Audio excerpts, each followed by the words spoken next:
Hey y'all, it's your girl Booney, and you're listening to the Booney Breakdown Podcast, your source for all things responsible and ratchet. All right. Welcome to this week's episode. If you look at the title, you can already see this is a replay episode. I got a few messages in the DMs over on Instagram and on Threads where a few folks were asking for a really responsible episode on money and finances and debt. And we are at the end of season 14, if you can believe. I only have 4 more episodes left, and those 4 episodes were not dedicated to money. So instead of doing a solo episode this episode, I'm running back episode 216 with our guest.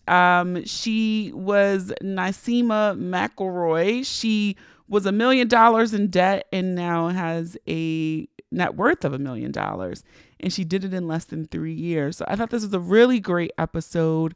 You can be sure to check it out. Also, like I said, we have 4 episodes left. And probably in next week's episode, I'll be dropping something really, really good about some Booney live shows. All right. So check out this episode. I do want to make the caveat that the coupon code for Euphoria Wellness is probably expired because this episode is from 2022. But that's it. So let's get ready to break it down. Support for today's episode comes from Goli ACV Gummies. They're a great way to incorporate apple cider vinegar into your daily routine. And best of all, they're delicious. Trust me, I was just tired of that bitter ACV shot and made the switch. And as a Booney Breakdown listener, you can receive 10% off your purchase by using the code Booney Breakdown. Details on how to purchase can be found in the show notes and on thebooney.breakdown.com. Hey y'all, it's your girl Booney, and you're listening to the Booney Breakdown Podcast, your source for all things responsible and ratchet. All right, welcome to episode 217 of the Booney Breakdown Podcast. We're back this week with a really responsible episode. I feel like this season we skewed really ratchet, like super ratchet. And since this is your source for all things responsible and ratchet, we had to do a little responsible episode before we wrap up this season. So our guest this week is Naseema of Financially Intentional. You might have seen her around social media on the interwebs because she has an amazing financial story. She paid off over $1 million in debt. Fucking incredible. But I really enjoyed this conversation with Naseema because she talks about how she did that, how she was able to pay off $1 million in debt in about 2.5 years. She talks about what it means to be financially intentional. She talks about how that we can use debt as a tool and how we must, as a community, coming off the heels of Juneteenth. I feel like this episode is very timely, but how as a community we can use the knowledge that we have today to build wealth. And so this is a great conversation. I hope you stick around for that. All right. Next up is Pick of the Week. This may be the first time in Booney Breakdown history. Like, this is literally probably a first that the Pick of the Week is the same Pick of the Week from last week. So if you did not listen to last week's episode, you might want to go back and listen. But in that, I did a Pick of the Week for a brand who had sent me their product, Euphoria. They sent me the Arisal oil, and it was the Pick of the Week last week. I loved it so much. And in that episode, I said I was going to work to see if I could get them to give us a code so you guys could try it out, experience the brand and the product for yourselves. And they were in my inbox and we got a code. So if you too would like to try out some of the great products that Euphoria Wellness has, they are not all of their products. I do know that they do have some products that are CBD free. But the one that I tried had CBD, and I feel like that was the key. That was the chef's kiss to it, right? But if you would like to try out those products, you can use the code Booney. That's Booney, all capital letters, for 20% off all the items that you want. That code expires at the end of this year. So December 31st, 2022, the code is over. All right. I come through for the Ratcheteers, and I said I was going to try to get a coupon code, and here we are. So for the first time in Booney Breakdown history, back-to-back Pick of the Week, and now with the coupon code. So check it out. Housekeeping. Housekeeping. Come back later, please. Housekeeping. Not now. All right, first things first. You can probably hear last week my allergies were on my head. I'm still feeling a bit congested as I'm recording this, so I just want to say apologies for that. Hopefully it's not too ear cringy for you to listen, but I do want to apologize too. I recorded this episode with Naseema while I was under the weather as well, so you can hear it in my voice. So just throwing that out there. That's what's wrong. Allergies. But feedback from episode 216 with the homie Sheikah. Somebody said, I love it when you two are together. I could not have thought of a better way to explain it. But Booney and Sheikah, thank you so much for the charge to these heterosexual men to explore their partner's bodies. There is more to pleasure than just our genitalia, and I thank you and Sheikah for doing the Lord's work. So yes, you are quite welcome. And if you did not check out that episode, again, head back and listen to last week's episode with the homie Sheikah. Now, also, I just got to say, life happens. And when life happens, you have to pivot, you have to adjust. And I have to be honest with myself. I try to do a certain amount of episodes per season. I usually try to do 20 to 25 episodes a season, depending on how I'm feeling.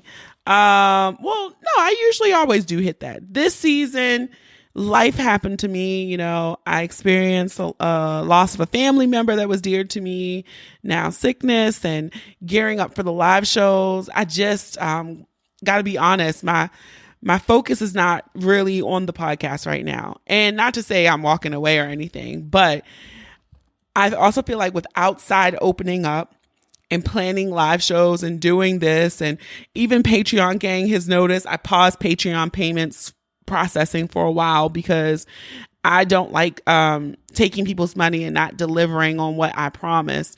And I noticed that it's because things have been closed. We've been inside for 2 years. I don't have the stamina, right, for a lot of things. And so losing my grandfather at the end of April, I kind of pushed through. It took like 2 weeks off, but I kind of pushed through and did some episodes. But I think right now it's hard. I'm having a hard time juggling, finishing up, finding the will to finish up the season, but also my excitement for the live shows and planning bomb live shows for everyone to attend and doing Patreon. It's just too much. And so I can't do everything. So right now I want to focus on doing really great live shows. So I say all of this long diatribe to say, this season will be wrapping up at the end of June. Season 12 will be back. For season 12, we'll be back around Labor Day-ish. Yeah, around Labor Day-ish. But I'm going to take off July and August to focus on live shows, get things going back up, and get in a rhythm with the podcast being back in kind of normal life. And I'll be the first one to admit I don't have pre-COVID stamina for doing all of the things. And that's one of the things I kind of want to hold on to from the pandemic is this ripping and running and stressing myself out and working. I'm not doing it. So since this is my shit, this is the news. So we'll be wrapping up at the end of June. Season 11 and season 12 of the Booney Breakdown will be launching around Labor Day-ish, somewhere in there. All right. Just wanted to let you guys hear it. But don't fret. There will not be live episodes weekly of the podcast, but there will be live shows. So we have one Booney Live in Baltimore on July 23rd. We have Booney Live in New York on August 13th. And we have Booney Live in Raleigh, North Carolina on October 8th. All right. So those are the lineup. You can head on over to thebooniebreakdown.com/live to get your tickets. Patreon gang, of course, you will get first crack at those Raleigh tickets. I'm telling y'all, when y'all see the guests for Raleigh, all of my guests are great. The Baltimore guests, New York. I'm excited about meeting Mecca up in New York finally in real life after she's been on the podcast like at least 10 times. So I'm really excited. I can't wait to meet you all there. If you've never been to a Booney live show, it's a very interactive experience. It works. I play with the audience. There's giveaways. There's a goodie bag. There's libations. And we just have a really, really good and fun time. So again, head on over to thebooniebreakdown.com/live to get your tickets. If this is your first time listening, welcome. Welcome. I appreciate you being here. And you can be sure to follow us on social media at The Boonie Breakdown on Facebook, Instagram, and TikTok, and at Boonie Breakdown on Twitter. When you share this, you can put it in your Insta story, put it in your group chat, put it on your friend's page, send it to your boo or whoever. We appreciate you helping to spread the word. So that is it for me. So let's get ready to break it down.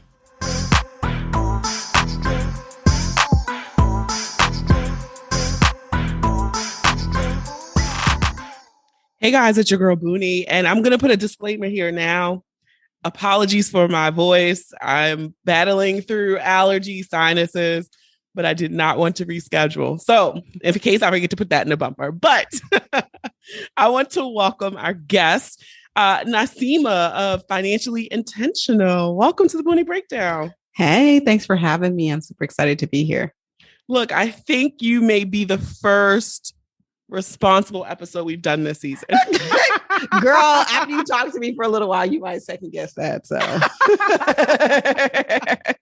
look, I appreciate that. Look, I feel like I've been ranting about it on previous episodes. You're either extremely wealthy and this inflation is not hitting you. So I'm like, we got to talk about finances before we wrap this season up. Because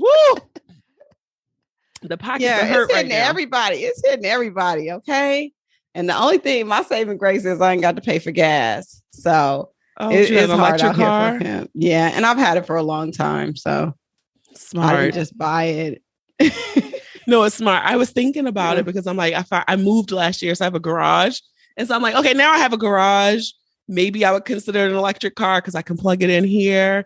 But now I'm like, I also don't have a car payment. And so I'm like, listen, don't this 10-year-old Camry gonna rock to the wheels. That, you know what? That Camry and the gas prices together is all good. Like, keep it like that, boo. I would not recommend. And with the inflation, like the prices of cars have went up significantly. Like the base price of my car legit went up almost $50,000. That is not insignificant.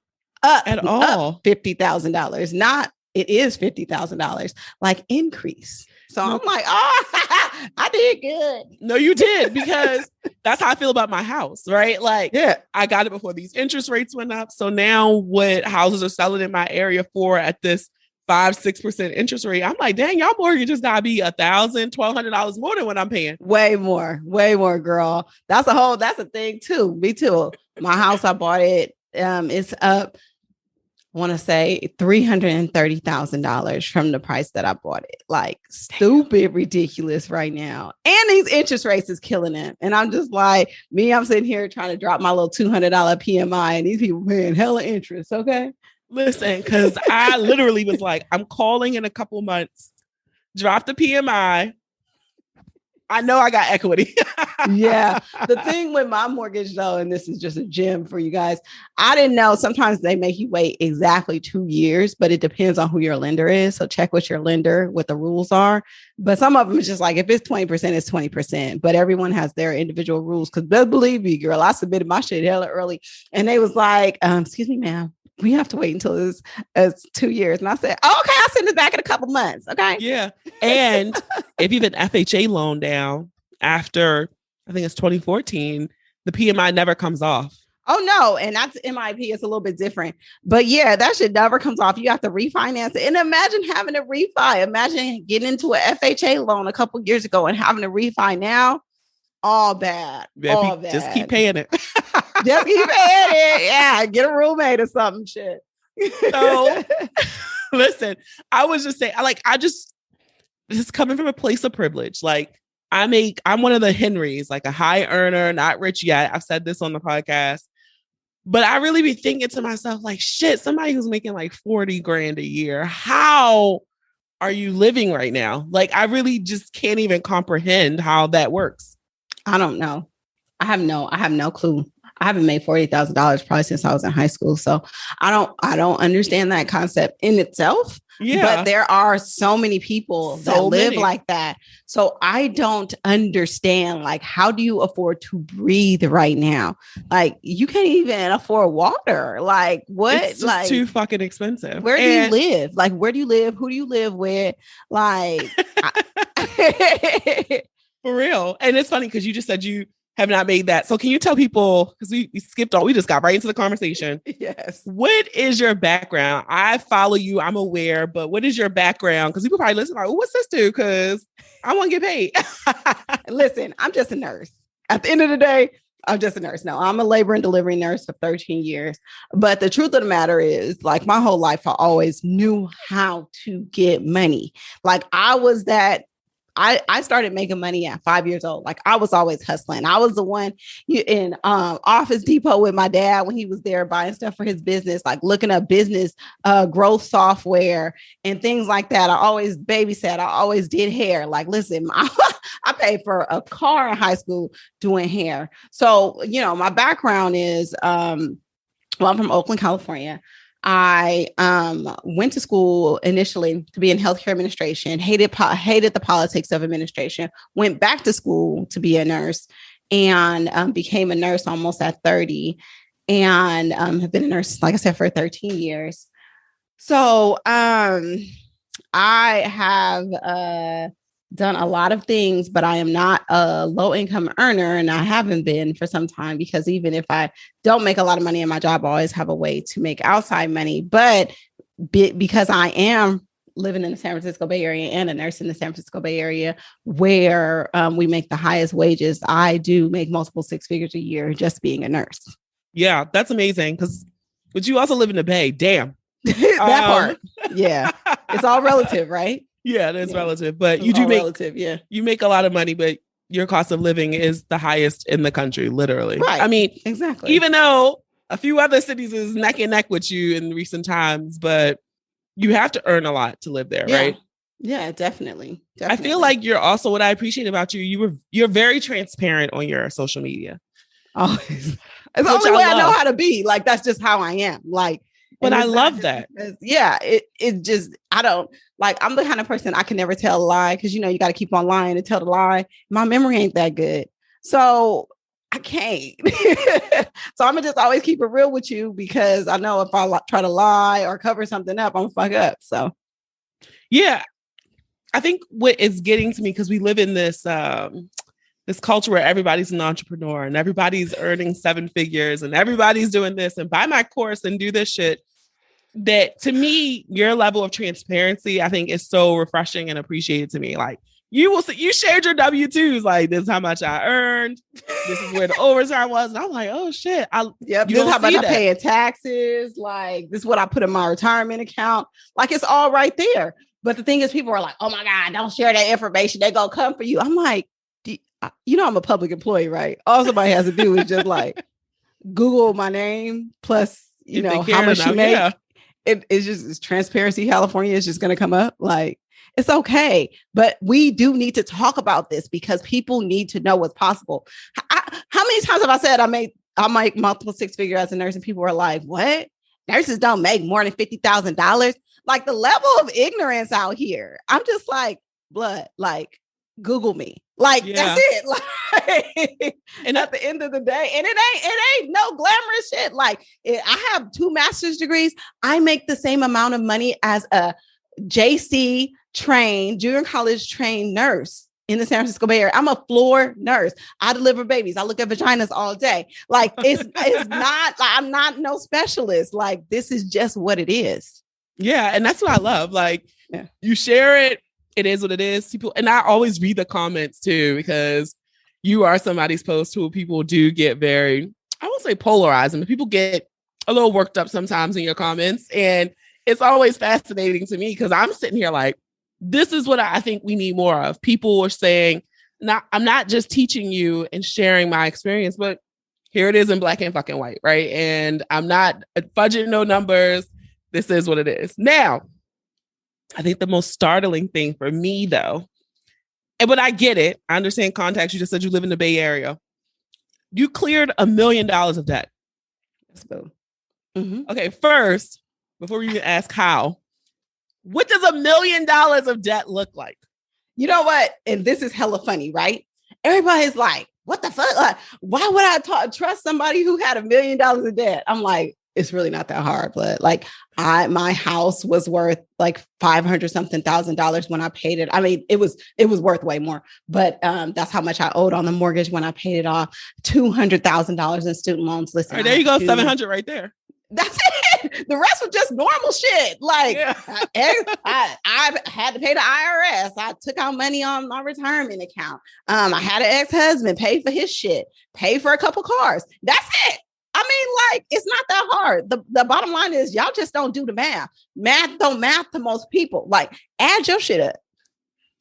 Let me tell you, that is a humbling experience, right? I did that at the beginning of the pandemic.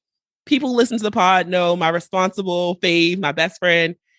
He was on, I call him the Black Dave Ramsey. It's our joke. But he was on this kick of paying off debt. And so when he was doing it, I'm like, all right, we ain't going nowhere. I started adding them fucking numbers up. Like, oh. And that's what people don't want to do. I didn't include my house and I did not include my student loans. Just everything else. I was like, how? Where is it? Yeah, right? And don't even know where you spend the money, girl. And that's the whole thing. Like, so also what people don't do is look at what they're spending. And I didn't know, girl, I made 6 figures for hella long. And girl, do you would think I was out here flossing on them, stunning on them hella hard? Like I'm coming through in designer every day. I have basic shit. But I don't know where my money is going. And so that's like the first thing that had to change is like, like, if you don't have control over your money will disappear and it will control you. So that's the first thing.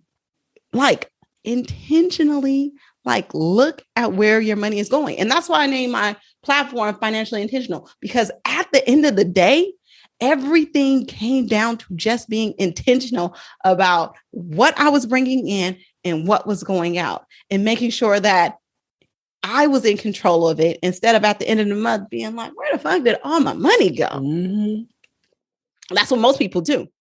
Where does it go? Yeah, that was such like I said, it was so humbling to see because like you just paid a bill. All right, I owed Chase this. I owed American Express that.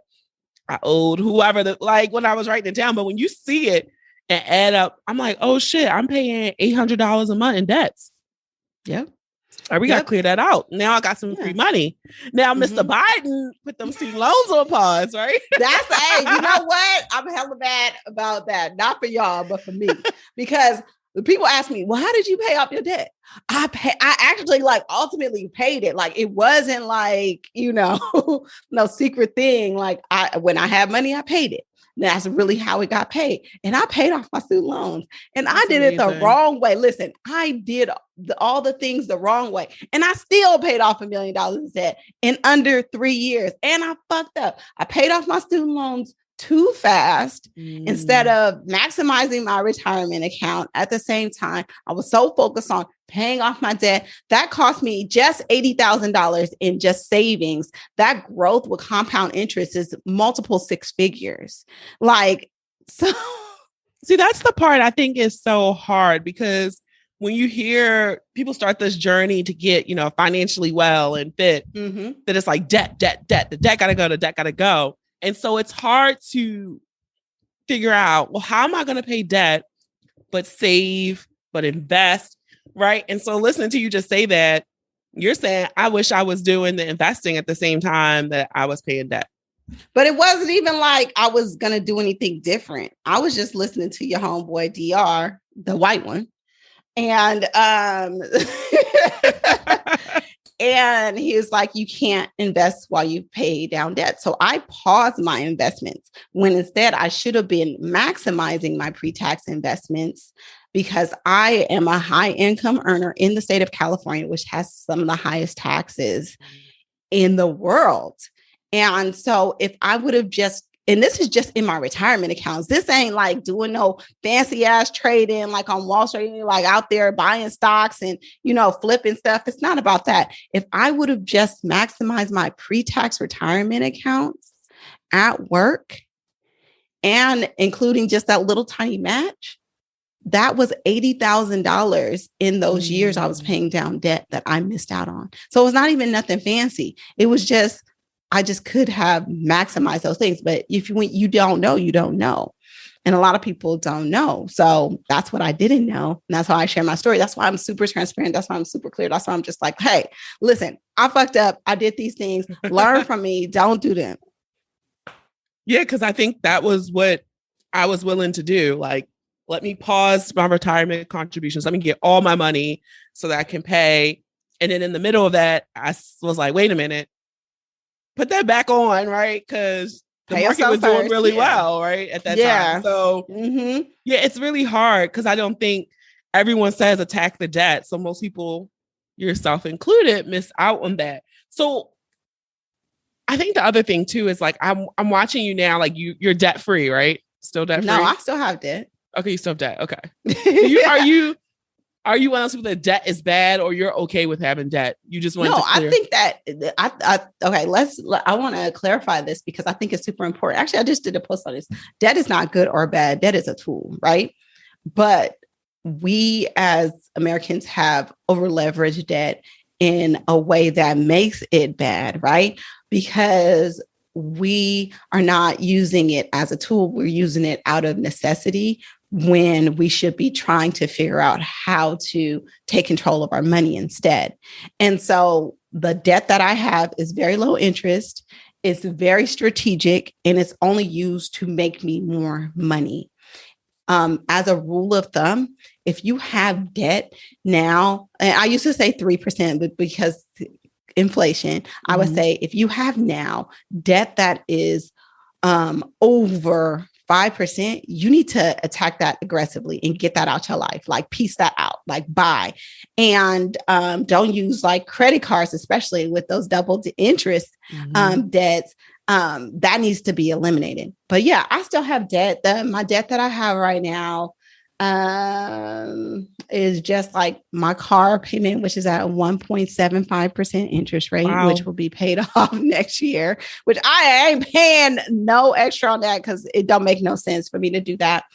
And then maybe like a small like loan that the interest rate is like nothing. So these things like don't make any sense to pay off. So yeah, I do believe in leveraging debt. And let me just tell you something. Debt historically, access to low interest debt has been the game changer that has taken people from blue collar to white collar, taking people out of the lower class to middle class. Like FHA loans, which are not the best loans, but they have been strategically used by other people. Like in the 50s and 60s, Black people were banned from taking out FHA loans, right? But that actually grew the white middle class because they had all this access to these low interest loans. And it put them at a significant advantage over, I mean, like they weren't already at an advantage, but financially and generationally. I mean, like that's like thousands and thousands and thousands of dollars that passes through these generations that we didn't have access to. So I don't think that debt is bad. I think that high interest debt is something that you need to get rid of. And I think that debt needs to be a tool only if you're using it to grow your wealth, not as a means to get by. Because if you're using it as a means to get by, you need to look at other ways in which you can grow your income instead of trying to, and I understand it's a Band-Aid a lot of times, but you have to create a plan intentionally to make sure you get out of that situation and don't go back into it. Yeah, because then too, it's like, yeah, you don't want to, keep splurging on your credit cards and letting it build up, but you could get laid off, right? And you got to use the credit cards to float till you get by if you don't have savings. So right. But that's the thing. Like in these times when you have money, you have to build layers, right? You should have an emergency fund. Even if you don't believe in having a high emergency fund, you should have, like, you should be building your credit so you can then get access to low interest loans, like maybe a personal loan through your bank where you can negotiate a really, really low rate. And yes, you can negotiate your interest rate with your bank. And I did that with my car, but I work with credit unions. And so that's why I love credit unions, because mine's literally across the street. I could go in there and be like, what y'all gonna give me for this? Like, when I owed the IRS $30,000, you think I was about to mess with the IRS and set up a payment plan with them? No. You think I had $30,000 in my bank when I was aggressively paying down my debt? No, I did not. I walked into my credit union and I said, yo, I owe the IRS $30,000, which is the lowest interest way that I can borrow this money to pay them, get them off my back. I'm not fucking with them. And then I have access to this money. And so they were just like, oh yeah, your car's paid off. Just refinance. This is a long time ago. Refinance your car through us. We'll give you like this super low interest rate. And so I just paid the bank, and, automatically I got a even lower interest rate because my direct deposit is there. Like, it's just ways, like, strategically that you need to do it. But having access to low interest debt is okay for emergencies. But also, like, once you start investing, like, your IRA becomes another, your Roth IRA becomes like another level of like emergency fund, because all your Roth IRA contributions that you put in, you can pull out tax and interest free, just the contributions, not the growth. And so there's layers and layers and layers. So once you start to build financial security, those emergencies actually are fewer and far between, because you actually have a plan, but then you've also built layers so that you don't, drive yourself into a hole, even if you do face like a job loss that a lot of us have faced in the last couple of years. Yeah, that's a good tip, especially with this market right now is just so volatile. I think we're seeing more and more, companies using this as an excuse to lay off workforce if you're in the private sector. And so that's why I wanted to do this episode about finances. I mean, for some, it may be like, I'm already too late, but, for some of us, if you can make the steps to prepare and wait it out, because I just don't see how where we are is sustained. Like, at some point, this shit has to come crashing down, right? But that's the whole thing. Like, what people don't understand is all this shit is cyclical, right? We're always going to be in a growth phase or in a recession. It's cyclical. Like, that's how the market works, the total market outside of the stock market. Like, we're always going to have ups and downs. So like, when you're in your ups, you should be preparing for your downs. And it's not hard. It doesn't take a lot of money. It just takes intentionality. Yeah. Like, I like that you said it doesn't take a lot of money. Yeah, it doesn't. I do feel like, especially with finances, it's a little more scary in the what you don't know, right? You don't know what you don't know. And so I always joked that growing up, we didn't talk about money like this, right? And especially, and I'm gonna make a generalization here, most Black families definitely did not, right? And so I joked because like my grandmother was the matriarch. So you would go to Granny. We would go to Granny, I need. And Granny would always say, the Lord gonna make a way. And so I used to joke with my grandmother when I got older, the Lord must be a banker. Because that's all she would say. Like, Granny, I need this for school. She was like, the Lord gonna make a way. And the next thing I know, I had it. I have no idea what my grandmother was doing. Did she have accounts? Was she borrowed? I have no idea what she did, but the Lord made the way, right? And so that was my financial education. The Lord just made ways. I wasn't taught about it. My daddy was like one of those make it enough kind of daddies. Like, you know what I'm saying? Like, $5 for a week. Okay. You need to eat, make it enough. Okay. Like, make that thing stretch, make it do what it do. Get out there, make some money. Like, what you gonna do? Like, it was like that. And I had no financial literacy. We didn't talk about money like that. Money was kind of like one of those things you just don't talk about because we ain't really got it like that. Like, you just figure it out. You figure it out. And so I figured it out. And so, like I said, I knew how to make money because I had to. I was not raised by a single dad, like he was always working. So I was like, he ain't tripping off of me getting my hair braided. Like, if I want to get my hair braided, then I got to learn how to do it, or I got to pay somebody to do it. So I learned how to do my own hair, learned how to do my sister's hair, and started charging everybody else to do it, And so, I just wasn't taught. I I didn't. And the thing is, the saving grace is, I'm sure your audience probably skews a little bit younger than I am. I'm in my 40s. I didn't learn this shit until I was in my mid 30s. Okay. And I still did it, and I still like went from 7 figures in debt to almost a 7-figure net worth. And it would be 7 figures if the market wasn't so crazy. So, and my kids will be millionaires in their 20s. So for people that think that it's too late to get started, or think because their parents didn't teach them, or think because they made financial mistakes, or think because, whatever excuse they can put out there, they can't do it, or because they don't make a certain amount of money, you can do it. Like, it's totally possible. Like, I have done all this, and in part of transparency, I share how I've been in fucked up relationships, how I've had to start over, how people have come after me for my money, like how I would probably never get married again because how the legal system works. Like, if you got money, they're coming for you, and it's just, it's some shit. And despite it all, my kids will be millionaires in their 20s. I will be a millionaire very soon. And it's not, and to me, it's not about like the number. It's not about the wealth. It's about the access. It's about the shit I don't have to do. It's about me being able to be myself and not having to code switch and try to satisfy everybody else. I can do what the fuck I want to do. If I want to bounce about this country, I can bounce about this country. If I want to stay at my job, I'll stay there and do whatever I want to do.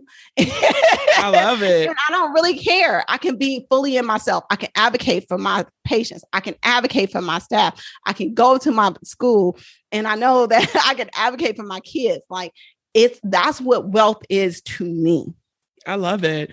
And I think too, what you just said, somebody's listening who married with children, like, now how the hell your kids going to be millionaires in their 20s? And I'm telling you, you have to follow her on Instagram. She shared, the transparency is next level, but I don't have children. I'm not married. I don't have children. But you talk about their 529 accounts and all this stuff you do already for them to have access to this money, whether they want to go to school or they withdraw it and do something else. Yeah. So my kids have, I set up 529 accounts for them so that they'll each have $100,000 of access to college funds. And that's it. That's what I'm capping them out at. That's whatever. So that's done. They have brokerage accounts, which I contribute $100 a month each to, which they pick their own stocks in there. That's the only time I do cute. Individual stocks. I let them pick it so they understand the value of ownership. I'm trying to train my kids to be owners and not consumers. So they know, like my 3-year-old knows an Apple computer. She knows she owns that. She just looked, because I let her pick her stocks this month. She was like, oh yeah, I'll buy Apple. And when we're watching the movie, she's like, oh yeah, that's Apple. So she knows she owns that as a 3-year-old. So it's just not about like putting away money for them. It's about them understanding financial literacy. They hear me talk about money all the time too, like understanding like that concept. And it does not take a lot to put away now to make your kids millionaires. And I think, like I said, we underestimate like what the small little things that we can do every day. It only takes like you can put literally like $2,000, like when your kid is born, you say, everybody give me such and such amount of money so I can have $2,000. Like, you put that in an investment account, don't add nothing to it. And by the time they retire, they'll have $1 million without even touching it. So imagine like you doing a couple $100 here instead of, I hate when people buy stuff for my kids. Okay. You look around my house, the stuff, all that. My kids don't need nothing. Don't buy them no toys. Don't buy them no clothes. I don't care if it's $5, $20, put it into their, I use Stockpile for them because it's easy for them to look at the stocks. I literally send a code. You pick either which stock or you let them pick the stock. It goes directly into their account and that grows. Like, that's what I want you to invest in. Like, they have that. I contribute for them. They'll have a retirement account because they work for me. When kids have an earned income, they can have retirement accounts started in their youth. So these are the ways that I grow wealth for my kids. And if they want to add anything to that, they'll be a millionaire exponentially faster. Like, anytime I have savings, I put like I get a contract with something or a big amount of money, I put that into that account. Like it just grows and grows and grows. And because I leave it alone. I invest it simple. It's just there. It ain't hard, but we weren't taught this. We weren't taught this. We were taught that money has to be hard, that wealthy looks like greed, and we shouldn't strive to be wealthy. We were taught that talking about money is flossing and stunting, and you doing too much, and you showing off, so you don't do it. That does not serve you. That only serves people that need this working class to keep capitalism up. Tell them. Like that. Like that's why I talk about money. I'm not trying to stun on y'all. I don't care. Look at me. I'm hella basic. Like I don't care. Like I'm not really trying to stun on you. I'm just trying to show you what's possible because it ain't hard. But we are selectively kept from a lot of information very intentionally. And I'm telling you, the information is here. It's like I was listening to this live with Tiffany Aliche just a couple of minutes ago before we started. And she was talking she was with BT and they were talking about Juneteenth. Like, y'all know we free, right? We have all the tools. Okay. Yes, there is still a lot of discrimination in things. There's still a lot of things that hold us back financially. But there is nothing that is stopping you right now from growing your wealth except this right here. Your mind, except your mind. We let too much hold us back. But, Come on, go ahead, preach your little sermon. I'm just saying, we free, y'all. We free. Okay, let's celebrate that on Juneteenth. Okay, that we have access and the tools to build wealth like no other generation who was systemically blocked from these things. Banks would not serve you. You could not get loans. Systemically, you could not. Our parents had to make a way. Our grandparents had to make a way. On the deed of my grandfather's house right now, it says no Blacks or Orientals. Like, This is not the times that we're living in. We free, y'all. Take advantage of those things. And every day you're not taking advantage of those things, you are only robbing yourself and your future generations. So you guys stop. The information, I give up so much free game. And then if I say, you know what, also, if you want to like streamline this and not make all the mistakes and just go ahead and just buy my course, that's $50 fucking at the max. Like people are like, you're a fucking scammer. For real? Now, I've seen a lot of scammers. I would not put you in that category. For real? Do you think it's a scam? All right, boo. That's hella funny. But yeah, I just like. That's hilarious, actually. Yes. Oh my God. Yes. Well, look, we are at the part. That was the perfect summation where we're going to do the breakdown. I'm going to say one word. You said the first thing that comes to mind, and we're going to go. Black women. Excellence. Money. Power. Debt. Tool. Wealth gap. Real. Savings. Important. Marriage. Optional. And the last one, hustle culture. I like to chill. Naps. Rest is important too. Yes. Well, Naseema, if you could tell everyone where they can follow you on social media, on the internet, anything you want to plug, go right now. So cool. I am on Instagram the most. Find me at financiallyintentional.com. I do have a self-guided course you could take that breaks down everything. I have a book called Smart Money. If you want to get that, it's available on Amazon. But yeah, I mean, like, I just tell you, like, I'm not for everybody. Follow me on Instagram. See if you like me. I give out a lot of free game. Implement a couple things. If you really want to streamline building your wealth, buy the course, but take action. Okay. But I'm here. I'm always accessible. I do answer my DMs, but I'm not going to do a coaching session in the DMs. So that's fair enough. Look. Well, Naseema, thank you so much for doing the podcast. I hope people are inspired to see that it's not hard. You just got to find the resources and take action. Exactly. Take action. Just do something today. Just figure it out. Even if you just write down how much you owe, take action. Told you that's humbling. It'll make you do something. That'll make you do something for real. Yes. But thank you so much for having me. This has been a blast. I love chatting with you. Thank you so much. All right. That is it for this week's episode. I want to thank our guest, Naseema of Financially Intentional. I told you guys, she's a woman who knows what the fuck she's doing. All right. So be sure to support her with her book. Be sure to follow her on social media. All of that is linked in the show notes and on thebooniebreakdown.com. Also, be sure to support our sponsor, Goalie. You can use the code BOONIEBreakdown to save an additional 10% on your future order. That coupon code can be doubled with others. All right. Don't forget that. All right. And if you enjoyed this episode, I encourage you to listen and subscribe to the podcast on Apple Podcasts, Spotify, Amazon Music, Stitcher, Google Podcasts, iHeartRadio, YouTube, or any apps that you listen to your favorites on. Don't forget to leave us a 5-star review. You might just hear your review on the next episode. Follow us on all social media. Share the episode with those you love, those you don't love, those you fucking hate. I don't make these pretty images for nothing, okay? Have a dope ass week. Stay healthy, safe, and sane. Thank you for listening. And remember, the ratchet in me always honors the ratchet in you. Until next time.